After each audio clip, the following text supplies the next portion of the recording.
Love, submission, and obedience. These are the three commands given to husbands, wives, children, and servants.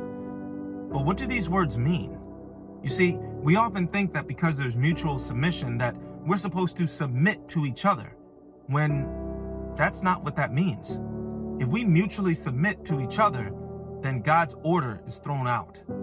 But that can only matter if we understand what these words truly mean and not what our culture says. Our culture says that submission is a very negative word. Some people may have even been triggered just by me saying it. But it's not. Understand at the bottom you have obedience. Children are to be obedient. Children are not to love their parents the way that Christ loves the church. No, children are to be obedient because you can be obedient without submitting. You can be obedient just based on fear. So the relationship is not built up. However, when one matures, one moves to submission. And I can be submitted without actually loving. Because submission means that I am underneath a mission and I support it. I could support my boss's mission at work without actually loving him or her. You see, submission is a higher form than obedience. Because in order to submit, I need to be obedient. But in order to love, I have to have all of it.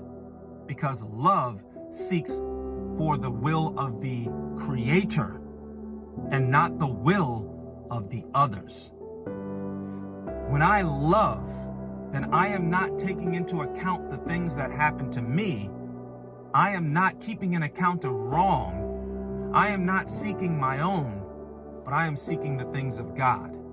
Therefore, when I love, that's the highest form, and it requires obedience and submission to the one above me. God is love. And when I love like Christ loves, then the children learn from obedience to submission to love.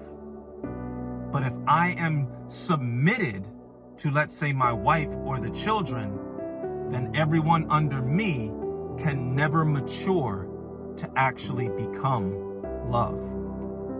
We are the bride of Christ. Therefore, as the wife of Christ, we are to submit to love so that we can learn love. For we are deceived without Christ. Likewise, every marriage, husbands, it is our responsibility to be love, that our wives and children may mature and be presented as being perfect before the most holy God. Are we being perfect husbands? Or are we being submitted or obedient and not protecting our families? Notice what the serpent did.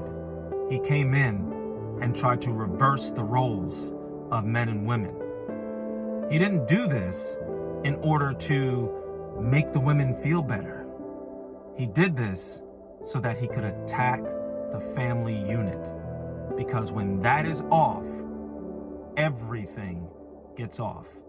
Now we have kids who can't even tell who they are anymore. Why? Because are we supposed to love, submit, obey? No one knows, because the roles have been reversed.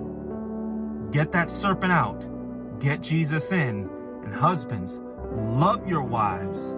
Wives, submit to your husbands, and children, obey your parents. We will all grow and mature when we do it God's way. Hope this encourages you. Be blessed.